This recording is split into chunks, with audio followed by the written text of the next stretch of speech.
Well, there's only one confirmed case of the UK variant of coronavirus in Brisbane, and yet the whole city is going to go into an uncertain lockdown. I spoke earlier with infectious diseases physician Peter Collignon, and I started by asking him, is this an overreaction or a necessary measure to prevent a deadly disease? Well, I guess we don't know what's going to happen, but at the moment there's only one confirmed case in 2 million people. So that's not normally when you'd lock down a city. So, I think we'll have to wait and see. But if you look at what happened in other places, we've been able to get control of these without actually going to these drastic steps. And how much a 3-day lockdown helps in any case might be arguable. I mean, the normal approach would be to find the case, find their close contacts, quarantine them for 14 days, test everybody that's in any locality where they may have gone. And so far, if you look at what's happened in Sydney and elsewhere, that's been quite successful at not letting things get out of control. And in Melbourne, for instance, at the moment as well. Now, the UK strain might be a bit different. It does appear, at least in England, to be about 70% better at spreading and causing infections. It doesn't kill people anymore or put them in hospital anymore, so it hasn't got more what we call morbidity, but it does seem to spread more there. But it's still not totally clear whether that's because the people who had it in November and December were moving around more, or was it the virus itself? So far in the US and other places where this strain is, it hasn't rapidly taken off, although there is a little bit of data from Denmark that suggests it might be moving a bit faster than the other strains that were there before. But even that, we're going to have to wait and see. So, whether this is an overreaction, whether we're overcalling this UK strain because of the headlines, I think there'll be an element of that. At the end of the day, it spreads the same way as all the other viruses. And if we do the appropriate things, we should be able to stop it from spreading.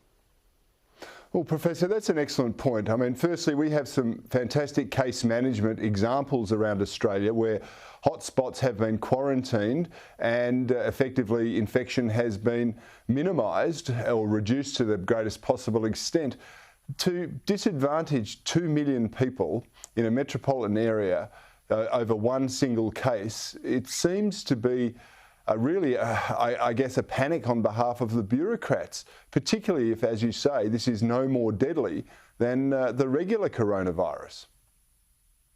Well, I guess we'll be wiser in a few days' time. But if you look in Sydney, there were all calls for it to be locked down because it had, first of all, the Avalon cluster that now had more than 140 cases, and now a separate cluster of Baralla. And I might say in Melbourne, there's the outbreak associated with their Black Rock restaurant that's had over 30 cases as well.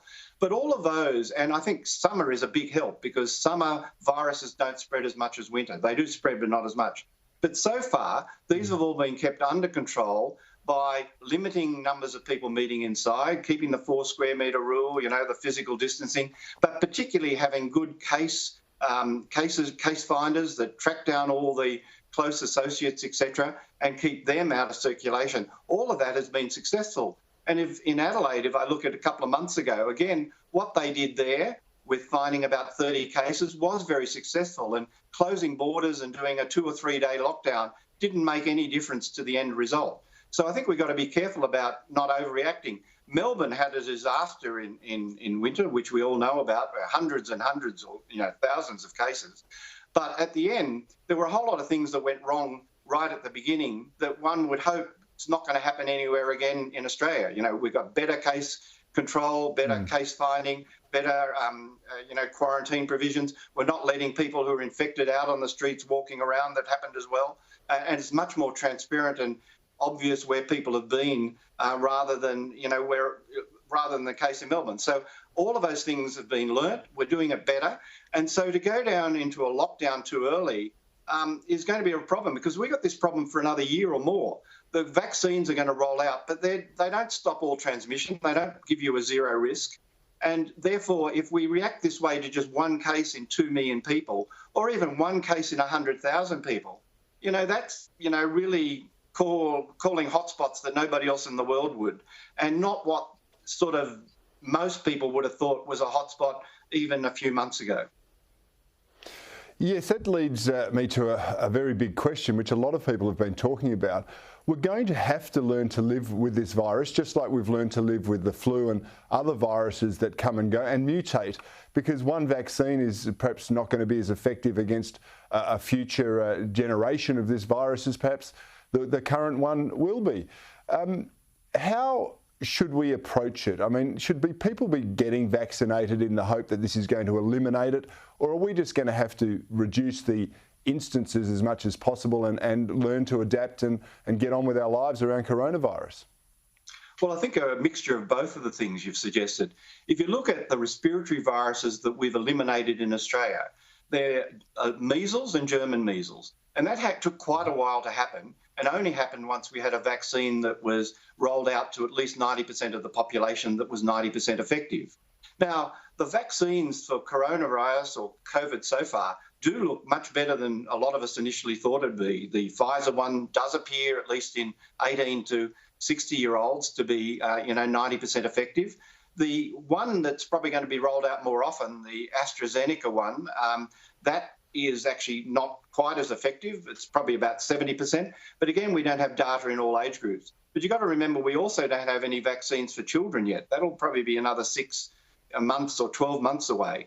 So we're not going to get a position where we're going to have 90% of the population immune to this virus. And as you say, there may be changes as well. Although so far, we've got to remember, people who have had the natural infection aren't getting reinfected within, 6 months at least, or pretty rarely. So far, immunity looks like it'll last at least a year and hopefully longer.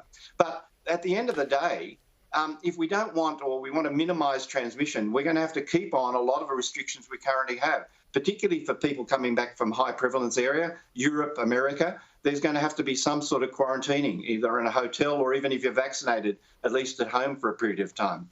We are going to have to still keep crowd numbers down, because if we don't have a large percentage of the population that's immune, and that's not going to be till the end of this year at least, we're going to have to keep the numbers down in places that we know this virus readily spreads, particularly in winter, which I'm still concerned about because people become complacent. But that means bars, pubs, clubs, even churches. We only have to keep the numbers down, not to zero. We just have to keep this 4 square metre rule.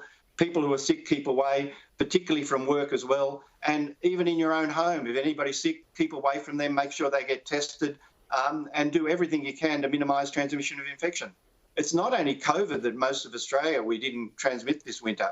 Influenza, there was almost no transmission in Australia of influenza, parainfluenza, and a lot of other viruses. So a lot of the things we were doing to prevent COVID stopped a lot of other viruses spreading as well, and we'll continue to do that, providing we continue to do that.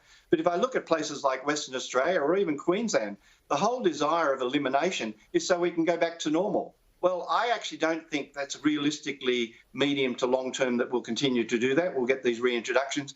But also, if we don't keep the basic conditions about separating ourselves, keeping numbers down, when it does come back, particularly in winter, it'll spread much more rapidly than otherwise would be the case if we keep basic conditions up. Well, that sounds like very good advice and a wise way forward, I'm sure, for many Australians. Professor Peter Collignon, thank you so much for your time tonight. Thanks for having me.